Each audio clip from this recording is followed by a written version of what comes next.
Assalamualaikum warahmatullahi wabarakatuh. Sahabat kata baik sekalian, alhamdulillah hari ini kita kembali melanjutkan tema pemuda jangan hilang arah. Kita sempat terhenti di segmen pertama dan hari ini insya Allah kita akan membahas segmen yang kedua. Sebelum kita mulai, kita sapa dulu Ustadz Fatahil Hali. Assalamualaikum Ustadz. Waalaikumsalam warahmatullahi wabarakatuh. Bagaimana kabar Ustadz? Alhamdulillah bekhair Ustaz. Antum gimana Ustaz? Alhamdulillah. Alhamdulillah. Antum bekhair, ana bekhair. Sama-sama bekhair. Ana senang sekali Ustadz kita bahas tema tentang anak muda ini Ustadz. Selain memang antum selaku Ustadz muda, jadi pembahasan kali ini tuh POV-nya dari antum sendiri. Iya. Beda ya Ustadz kalau yang ngasih, mungkin yang ngasih nasihatnya orang tua gitu. Bukan berarti nasihat mereka tidak berharga ya, tapi kurang, mungkin ada relatable yang kurang relate. Iya betul. Tapi kalau antum kan yang Ustadz muda ini lebih paham wak ya, Iya. lebih paham lapangan. Ya, jadi kayak ada gap gitu ya dari sisi memahaminya gitu ya. Yes, kalau orang tua. Iya orang tua. Tapi kalau antum selaku Ustadz muda ini kayaknya Kayak teman aja gitu ya. relate bener ini. Iya. Moga-moga relate. Tapi bener Ustadz, banyak di antara penonton yang komen, ada yang komen khas anak muda, iya lagi katanya. Iya lagi. Iya lagi katanya. Masya Allah. Baik Ustadz, Oke. di segmen yang kedua ini Ustadz, kita mau bahas tentang standar sukses dan tekanan sosial Ustadz. Iya. Nah, ini kan yang lagi rame di kalangan pemuda itu, Betul. standar sukses dan tekanan sosial Ustadz. Oke. Pertanyaan pertama Ustadz, Oke. siapa Ustadz sebenarnya yang menentukan standar sukses kita? Dalam agama kita Ustaz, yang menentukan standar sukses untuk Allah Azza wa Jalla langsung ya. Tapi kalau di kehidupan kita, yang menentukan diri kita mengikuti jalur kesuksesan yang Allah inginkan. Kan kita sempat sebutin di segmen pertama ya, tentang kesuksesan yang sebenarnya. Yes. Allah yang mengatakan langsung, faman zuhziha 'anil nari wa udkhilal jannata faqad faz. Di antaranya itu, siapa yang dijauhkan dari api neraka, dimasukkan ke dalam surga, maka dia udah sukses. Di ayat-ayat yang lain banyak Allah menyebutkan wadzalika huwal fawzul azim dan sebagainya. Ini kan semakna ya, kesuksesan. Jadi kalau dari sini sebenarnya kita paham, sukses yang sebenarnya itu Ustaz adalah kesuksesan di matanya Allah Azza wa Jalla. Kenapa? Karena kesuksesan di mata Allah cuma satu aja modelnya. Nggak akan bermacam-macam. Oke? Tapi kalau kesuksesan itu kita kembalikan ke manusia, manusia beda-beda memandang kesuksesan. Kan seperti waktu itu Anda sempat mention tuh ya, guru melihat kesuksesan itu kayak gimana? Ya muridnya paham, terus bisa mengamalkan. Oke, kesuksesan orang tua, anaknya jadi orang yang jadi. Oke, seorang pembisnis, suksesnya dia ngeliat apa? Ketika usaha-usahanya dia jalan. Entrepreneur ketika dia bisa influence yang lain dan sebagainya, baru dia lihat sukses. Nah ini kan berarti kacamata manusia melihat kesuksesan tuh ya beda-beda, different. Nggak sebuah hal yang satu gitu, nggak homogen, tapi dia bermacam-macam, heterogen. Nah dari sini kita paham, sebagai seorang anak muda yang harus kita tanemin banget dalam diri kita, kesuksesan yang kita cari itu kesuksesan menurut Allah Azza wa Jalla. Itu yang hilang tapi di tengah-tengah anak muda. Dan Allah udah nyebutin terkait masalah ini, jadi kita cari ridhonya Allah aja deh. Sukses itu ketika Allah ridho sama kita. Dan para sahabat udah nyontohin ke kita makna kesuksesan itu. Di mana Allah udah ngecap langsung radhiyallahu anhu wardu'an. Allah udah ridho sama mereka, mereka pun ridho sama Allah. Jadi mereka itu udah sukses, udah berhasil. Dan mereka sudah meninggal dan sudah dicap mereka pasti masuk dalam surga. Udah dapat kesuksesan itu. Nah, kan kita paham untuk bisa menjadi seorang pengusaha yang sukses, mengikuti langkah para pengusaha yang sukses. Yes. Dan mereka kan suka nulis buku, suka bikin video, ngejelasin tentang kesalahan-kesalahan mereka di masa lalu. Jangan sampai kita jatuh di kesalahan yang sama kan. Nah ini harusnya terapin juga dalam urusan agama. Jadi kalau kita memang mau sukses dunia akhirat, ikutin langkah orang-orang yang udah sukses. Ini dari kasih cap kesuksesan sama Allah. Allah juga berfirman saat di surat At-Taubah ya. Allah mengatakan waridwanu minallahi akbar dzalika huwal fawzul azim. Dan keridhaan dari Allah itu yang lebih besar daripada itu semua. Jadi yang jadi goalsnya kita tuh ridhonya Allah Azza wa Jalla aja. Oke, jadi intinya standar itu yang menentukan Allah. Kedua, kita tinggal ingetin standarnya Allah aja, selesai. Kalau kita mikirin standar manusia nggak selesai. Menarik Ustaz. Iya. Tadi Ustaz sebutkan ada kesuksesan yang dibuat oleh manusia ya. Iya. Dan itu heterogen, beda-beda. Beda-beda. Betul. Salah nggak Ustaz kalau kita mengincar salah satu dari kesuksesan yang ditaruh oleh manusia tadi? Misalkan tadi guru Ya. atau pengusaha gitu Ya. ya. Sebenarnya nggak salah juga Ustaz. Oke. Iya. Cuman gini, kita nggak pernah tahu takdir yang Allah kasih buat kita. Apakah makna kesuksesan yang kita incer itu bakal kita gapai atau enggak? Atau enggak? Betul. Seringnya manusia ketika gagal, sedih, Betul. putus asa, Betul. nyerah. Itu yang sering terjadi kan. Ya. Nah makanya kita harus punya bahasa baik tujuan yang lain. Tujuan yang lain Iya. supaya kita enggak stres atau kita putus merasa asa gitu. asa tadi ya. Kebanyakan anak muda kan ketika goals, ketika standar sukses yang mereka udah taruh nggak digapai, putus asa. Contoh nih, banyak anak muda tuh udah ngasih ini saat atau pernah tahu life plan, Ya. iya kan? Umur sekian harus gini, Yes. gini. Itu life plan udah dibikin taruh di tembok, totalnya miss semua jatuh. Belum benar tercapai semua gitu kan. Nah sekarang kalau dia mentok di situ kan berarti dia gagal kan? Betul. Tapi Betul. buat Allah belum tentu gagal dia. Karena nanti yang menentukan dia gagal atau enggak itu di ending hidupnya dia. Oke. Itu yang harus kita tahu. Nah kalau anak muda nih paham masalah kayak gini mah santai-santai aja mereka. Udah berusaha nggak dapet ya akhir udah. Tapi artinya bukan juga pemuda tidak menaruh goals untuk kehidupannya dia kan Ustaz. Bukan Artinya gitu. misalnya ketika dia tahu bahwasannya sukses yang nyata itu adalah ridwan minallah itu tadi, Iya. bukan berarti dia saya harus lulus kuliah tahun sekian, saya harus gini, bukan Berarti menghilangkan kan itu semua Enggak, itu kan, enggak, bukan tetap. kan. Tetap Boleh. kita buat goals tadi ya. Betul boleh. Cuman kalau misalnya ada kata one day Allah Oke. takdirkan apa yang udah kita tulis, Oke. santai aja. Ya, Kan masih banyak tujuan yang lain tuh ada tujuan dari Allah juga gitu kan. ya betul. Jadi kita lebih rileks menjalani kehidupan ini. Betul. Soalnya kalau ini sama tambahan satu ya. Baik. Kalau misalkan kita jadiin standar kesuksesan itu apa yang dilihat manusia, kan itu bahasa kita mencari keridhaan manusia ya. Cuma kan keridhaan manusia nggak akan pernah bisa kita capai ya. Kayak kata Imam Syafi'i kan, ridhon nas ghayatul la tudrak. Ridho manusia itu goals yang nggak akan bisa pernah kita capai. Dan kalau kita terus ngejar goals itu capek kita sendiri, Yes. capek. Benar. Rugi kita malah ngabisin waktu, ngabisin tenaga, ngabisin pikiran buat sesuatu yang useless banget gitu. Benar. Capek jadinya. Dia capek karena dia menjadikan ridhonya manusia itu sebagai tujuannya dia. Tujuan. Lain hal kalau dia jadikan goalsnya itu anak tangga untuk mencapai goals yang paling besar tadi ya Ustaz. Iya. Baru itu dia pasti menikmati prosesnya. Dia menikmati prosesnya. Ketika satu tangga itu nggak dihitung, ya dia lewatin aja, jalan Cari terus. tangga yang lain. Betul. Atau diperbaiki tangga itu. Mungkin dia salah step, kepleset misalkan, kan bisa diperbaiki. Nah, kalau dipahami sama anak muda mah ya salam.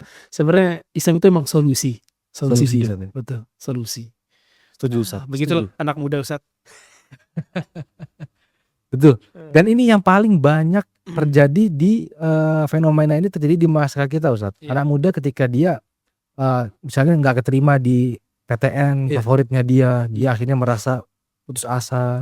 Atau parahnya lagi ini dalam hal Ustaz, maksiat ya. Iya. Ketika dia suka sama lawan jenis atau sama pacarnya kemudian ditinggal nikah sama pacarnya, dia akhirnya serasa dunia itu hancur gitu kan. Ini kan Salah itu semua. Salah. Salah. belum tentu dia nikah sama si perempuan itu juga yang terbaik buat dia kan. Betul. Itu yang harus kita tahu kan. Betul. Jadi ada poin penting juga yang harus kita tahu. Apa yang menurut kita baik belum tentu hasilnya baik. Yes. Tapi apa yang Allah tentuin buat kita itu akhirnya pasti baik. Paham beda Ustaz ya? Paham.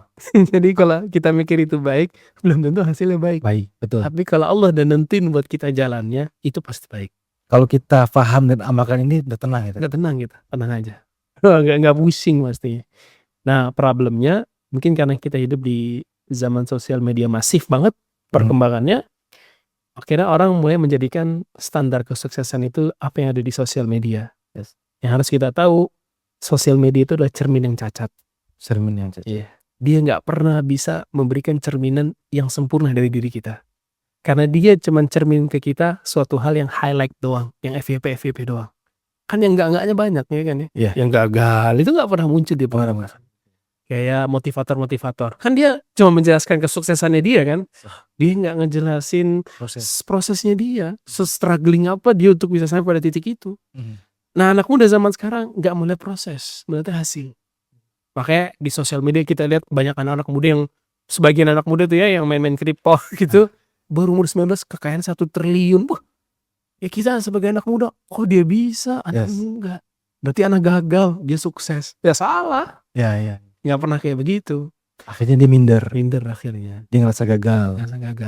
Itu masalah di anak-anak muda sekarang. Itu yang menyedihkan. Ya Allah. Baik Ustaz. Hmm. Kalau begitu Ustaz, kalau Ustaz bilang tadi kesuksesan adalah apa yang dianggap oleh Allah sebagai sebuah kesuksesan ya Ustaz ya. Iya. Maka di dalam Islam ini Ustaz, kehidupan itu dikatakan berhasil gimana? Kalau tadi kan kita tahu nih, kan mendapatkan keridhaannya Allah ya Ustaz ya. Nah sekarang hidup orang ketika dia itu ingin mencapai tujuan tadi, dikatakan berhasil itu gimana Ustaz? Ada satu hadis dari Nabi SAW yang jelasin makna hidup kita yang berhasil. Atau kita udah dapat a good life lah. Udah dapat itu. Beliau SAW mengatakan tuba liman aslama wa ruzziqa kafafan wa qanna'ahu Allahu bima ata. Itu definisi hidup sukses sudah. Apa tuh artinya Ustaz? Oke, artinya kata Nabi SAW sungguh beruntung, atau mungkin kita bisa terjemahkan bebas sungguh sukses. Udah berhasil hidupnya dia ketika dia menjadi seorang muslim, dikasih rezeki yang cukup sama Allah, dan dia diberikan sifat qanaah. Muslim rezeki yang cukup dan qanaah, sifat qanaah. Jadi sifat qanaah ini adalah sifat yang bikin kehidupan kita itu selalu sukses di mata kita sendiri. Kalau sifat qanaah ini hilang dari diri kita nggak akan pernah merasa kesuksesan itu hadir dalam hidup kita. Karena qanaah itu bahasanya kita bilang dia wall, tembok yang membatasi kita supaya nggak terlalu nggak terlalu kemana-mana, overthinking. Iya, terlalu over gitu. Enggak, jadi batasannya ini qanaah. Ya, apa yang Allah kasih buat kamu, itu cukup. Kamu sekarang muslim, kamu dikasih rezeki yang cukup, kan rezeki dari Allah kan luas ya. Kita gak bisa menyempitkan makna rezeki cuman makan, minum, atau harta. Tapi lebih dari itu, Allah bikin kamu jadi seorang muslim, Allah bikin kamu rajin sholat, Allah bikin kamu semangat buat kajian, Allah bikin kamu punya orang tua yang masih hadir dua-duanya, dan seterusnya. Itu kan rezeki semua. Dan ini kan termasuk rezeki yang cukup gitu loh. Cukup. Kita bisa makan, bisa minum, alhamdulillah selesai. Gak harus kita memiliki dunia semuanya. Kan gak harus dunia kita genggam. Kalau dunia kita genggam gak akan kuat. Dunia besar soalnya. Dunia besar. Jadi kayak gitu Ustaz. Itu dia. Menjadi seorang muslim dan diberi rezeki yang cukup dan diberikan sifat qanaah. Qanaah dengan malas sama gak? Beda. Gimana bedanya? Dengan malas. Gini, kalau qanaah, dia ini udah effort. Effort untuk mendapatkan sesuatu. Wa qaddarallah, dari effortnya dia cuma dapat segitu aja ternyata. Dia udah mati-matian, misalkan dia seorang pedagang kaki lima, dia udah keliling sana sini, ngetem di situ berjam-jam, tapi ya jualan mie ayam misalkan cuma 3-4 porsi. Terus dia bersyukur dengan itu qanaah. Kalau malas, udah di rumah aja terus dia bilang qanaah. Dia belum ada usahanya. Berarti perbedaannya itu di usahanya. Kalau qanaah itu usaha dulu, kemudian hasil yang dia dapat dia syukuri, dia ridhoi, qanaah. Betul. Kalau malas, dia nggak ada usaha di awal. Betul. Dia ada usaha di awal. Dia langsung beralasan dengan rasa qanaah. Jadi dia udah langsung bersandar aja sama rasa qanaah. Dan itu bukan qanaah, itu malas namanya. Oh begitu ya Ustaz ya. Jadi perbedaannya qanaah dengan malas tadi ada di usahanya. Baik Ustaz. Nah kemudian setelah kita tadi bahas tentang qanaah di Islam sendiri Ustadz, kita nih diajarin gak sih Ustadz deadline hidup Ustadz? Ini menarik ini, betul. Deadline. Kalau di kehidupan kerja kantor itu ada deadline ya kan? Perusahaan ngasih kita tugas, worksheet, itu ada deadline-nya. Sepekan, 2 pekan dan sebagainya. Atau misalnya kita sama klien dimintain, itu semua di dunia itu ada deadline ya, di dalam urusan duniawi. Nah, cuman sekarang deadline hidup kita ini ada atau enggak? Jawabannya ada. Ada. Ajal. Islam cuman ngasih deadline itu ajal, Ustaz. Jadi artinya walaupun kamu, ini kita kasih case ya biar lebih nyata. Walaupun kamu baru mau mendalami Islam di umur kamu yang 40, itu nggak dikatakan terlambat. Selama ajal belum datang jemput kamu. Kamu masih ada waktu untuk memperbaiki diri kamu. Oke. Kamu sekarang merasa umur kamu masih muda, tapi kamu belum bisa bikin apa-apa, belum menghasilkan apa-apa. Nggak ada kata terlambat. Ajal kamu belum datang. Jalan aja terus. Karena kalau kita bilang umur adalah deadline tertentu, Ustaz, umur ya. Misalnya di umur sekian belum nyampe kayak ini, berarti gagal gitu, repot. Kalau kita lihat ternyata, kita kasih contoh. Nabi Ibrahim alaihissalam. Nabi Ibrahim punya anak di umur berapa, Ustaz? Menurut ulama tafsir itu, Ustaz. Ketika Allah kasih itu. Allah alam. Ada yang menyebutkan di umur 70-an, Ada ada 100. Ya, kalau misalnya kita bilang sorry to say ya. Masa Nabi Ibrahim baru punya anak umur 70? Telat itu, gak sukses, gagal itu. Harusnya punya anak tuh di umur 20-30 gitu. Ya gak bisa dong. Allah emang mau ngasih ke dia, buat ngasih ke Nabi Ibrahim di umur segitu. Jadi intinya, deadline hidup itu gak ada. Deadline itu cuma satu, ajal. Selama aja belum jemput kita, berarti belum dapat deadline kita. Masih bisa terus berusaha terus. Kasih contoh lain nih, Ustaz. Misalkan Abu Hurairah. Abu Hurairah ini kan sahabat yang kita sering banget dengar namanya kan. Karena periwayatan hadis terbanyak dia megang itu. Beliau meriwayatkan sekitar 5.000-an hadis dari Nabi SAW. Di urutan pertama. Di urutan kedua itu kata Ibnu Hajar ada Ibnu Umar atau Anas bin Malik, karena agak lupa. Itu ngeratus ke 2.000-an hadis. Kan 2 kali lipat nih bedanya. Kenapa? Dan yang fun fact-nya, Abu Hurairah baru masuk Islam di tahun ke-7 Hijriah. Berarti 3 tahun sebelum Nabi meninggal ya. Kan maksudnya telat gitu loh. Nah, Ibnu Umar dan yang lain-lain, Anas bin Malik ketika Nabi SAW hijrah, umurnya udah berapa? Udah masuk menginjak 10 tahun gitu kan ya. Jadi udah jadi anak gitu loh. Abu Hurairah baru masuk Islam di tahun ke-7. Kan ada gap nih. Oke. Kok Abu Hurairah bisa jadi sahabat yang paling banyak ngeliatin hadis? Karena ada effort dari Abu Hurairah yang enggak dilihat sama orang lain. Jadi Abu Hurairah itu pernah bilang, orang-orang nuduh Abu Hurairah, kenapa kok bisa paling banyak ngeliatin hadis? Kata Abu Hurairah, dulu ketika sahabat-sahabat Muhajirin sibuk dengan dagangan mereka, dan sahabat-sahabat Ansor sibuk dengan ladang-ladang mereka, Abu Hurairah deketin Nabi SAW. Belajar terus 24 jam nonstop belajar dari Nabi SAW. Makanya dia kan jadi ahlu sufa kan. Nah dari situ kita paham berarti semakin besar usaha kita untuk menggapai sesuatu, insya Allah Allah berikan hasil yang terbaik. Kita nggak bilang hasilnya pasti sesuai harapan nggak, tapi Allah kasih yang terbaik. Nah kalau dalam urusan akhirat, semakin effort kita mengejar akhirat kita, surganya Allah, semakin Allah kasih ganjaran-ganjaran yang besar. Di antaranya Abu Hurairah jadi salah satu sahabat Nabi SAW yang paling banyak ngeliatin hadis. Nah, kalau kita bilang ada deadline, harusnya Abu Hurairah udah ngelewatin deadline. Harusnya, ya dia mah harusnya apa? Hadisnya dikit lah, orang udah berumur gitu, di umur segitu. Tapi ternyata enggak. Dia bisa ngelewatin hadis paling banyak. Bahkan setelah itu jadi ulama di antara para ulama, dari para sahabat. 3 tahun sebelum Nabi SAW meninggal. Maksudnya deadline dia 3 tahun kan bahasanya gitu ya. Iya betul. Ternyata itu enggak menghalangi Abu Hurairah buat jadi orang besar juga, Ustaz. Insyaallah. Bisa kita ambil tuh faedah dari situ. Jadi hidup ini itu nggak pernah ada deadline-nya kecuali namanya mati. Namanya ajal. Ketika ajal selesai, datang sudah selesai udah. Berarti mau kamu usaha nggak akan selesai, nggak akan bisa udah.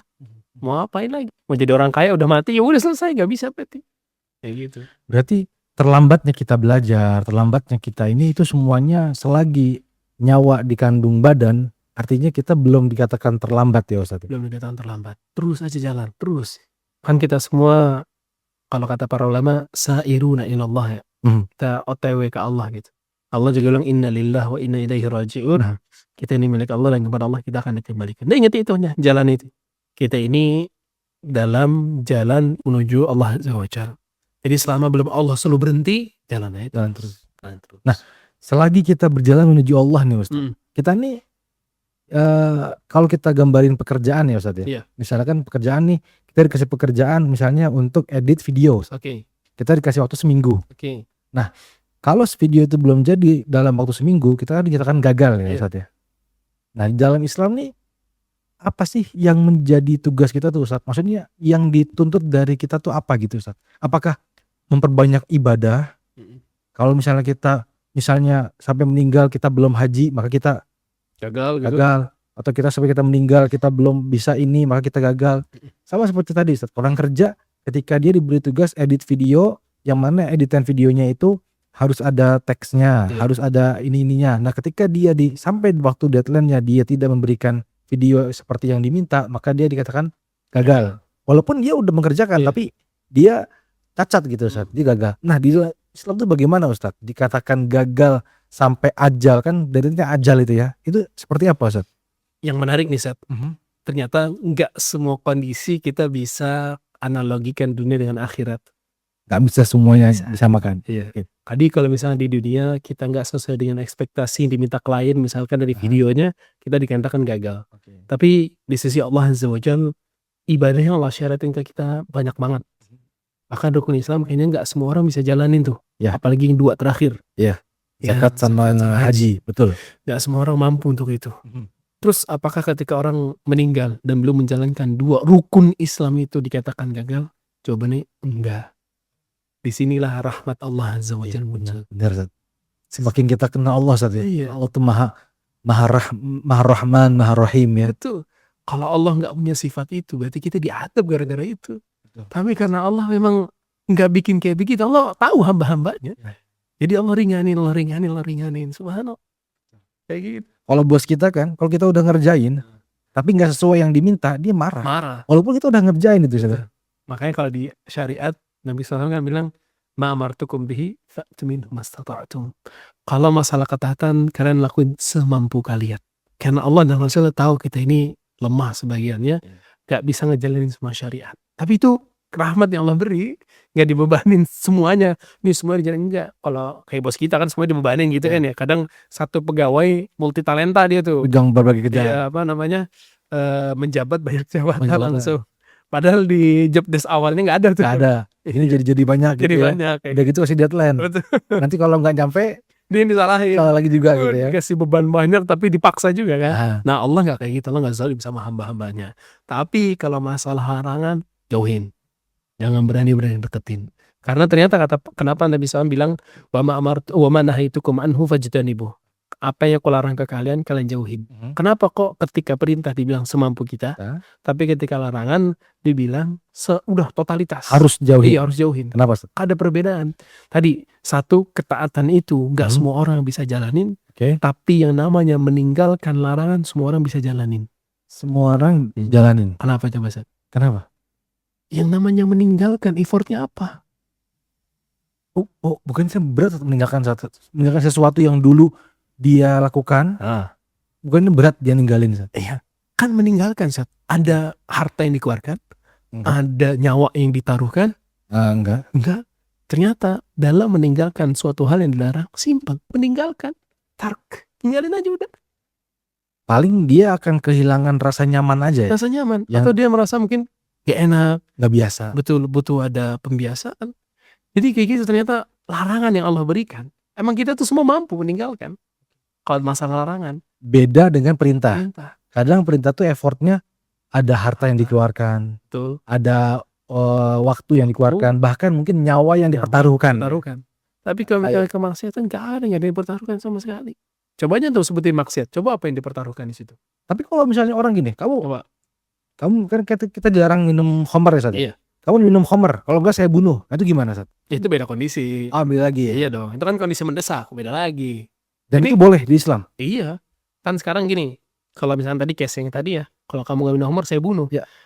Mudarat ini disebut dengan munculnya 2 mudarat dalam satu waktu. Oke. Nah ada kaidah yang diterapkan sama para ulama yaitu irtikabu akhafud dararain. Jadi ngambil satu dari 2 mudarat paling ringan.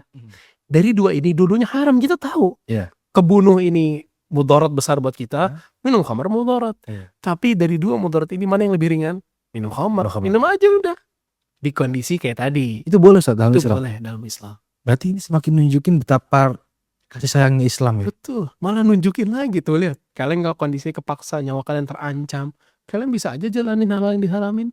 Dan artinya emang bener-bener nggak ada effort yang dikeluarkan buat orang-orang yang ninggalin larangan ya. Nggak ada. Bener-bener nggak ada ya. Iya, cuman lawan hawa nafsu kan.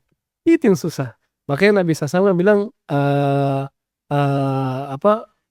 laisal jihadu bisilat atau kama qala sallallahu ya. Bukan itu dengan pedang aja. Walakinal jihadu man jahada nafsahu amanahullahu anhu kama qala sallallahu. Tapi yang namanya jihad sebenarnya adalah jihad melawan hawa nafsu sendiri dari apa yang Allah larang. Jadi ketika kita meninggalkan suatu hal yang dilarang Allah, itu sebenarnya cuma melawan satu musuhnya, hawa nafsu. Syaitan itu Ustaz, gak ngedorong kita brek gitu, udah kamu jatuh zina, enggak. Pelan-pelan. Bisikin doang. Syaitan tuh ngebisikin doang Ustaz. Sampai situ aja selesai tugas dia. Nanti disinilah pengaruh jiwa. Hawa nafsu tadi ya. Nafsu. Dia eksekutornya. Eksekutornya. Dia naatin hawa nafsu ini apa enggak? Kalau enggak akan terjatuh. Tapi kalau dia naatin, terjatuh dalam maksiat itu. Kayak gitu. Nah kalau misalnya kondisinya normal, nggak ada paksaan, nggak ada apa, semua maksiat tinggal ditinggalin, selesai. Zina, kenapa orang mau zina? Karena ngikutin hawa nafsu. Coba ya tinggalin selesai. Nggak ada. Justru kan kalau zina harus ada uang yang keluar, waktu, terus ketakutan muncul. Tapi ninggalin. Khamar, emang nggak minum khamar kenapa? Kalau minum khamar, kalau nggak minum khamar kenapa? Nggak kenapa-napa. Ya kan? Apalagi makan harta riba. Harta riba karena banyak orang mau makan. Istilahnya itu gampang lah. Money easy. Iya, easy money. Ya hawa nafsu lagi. Emang kalau kamu nggak dapat harta riba kenapa? Kamu mati? Kan enggak. Iya betul. Ternyata emang udah sih, tinggalin aja. Itu bedanya. Jadi menarik ya Ustaz ya. Deadline yang Allah kasih kepada kita adalah ajal.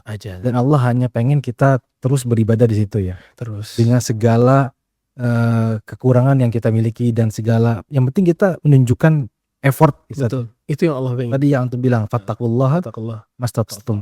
Dan Allah endingin surat Al-Hijr itu Ustaz ya, dengan wa'bud rabbaka hatta ya'tiyakal yaqin.